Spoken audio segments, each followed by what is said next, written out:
ইসলামী bank news top 10।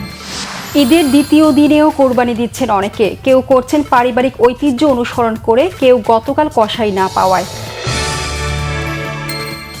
চামড়া কেনাকাটায় এবারও অসন্তোষ, মিলল না সরকার নির্ধারিত দর।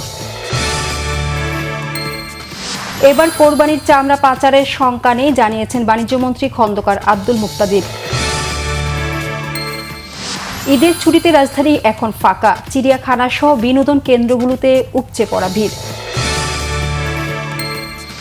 রাজধানীর মগবাজারে ৮ দিন হাসপাতালে ৬ নবজাতক মৃত্যুর তদন্ত রিপোর্ট দেয়া হবে ২-১ দিনের মধ্যেই। কমছে না করোনার দাপট, সংক্রমণ ঠেকাতে হাসপাতালে গণমাধ্যম ও দর্শনার্থী প্রবেশে নিষেধাজ্ঞা।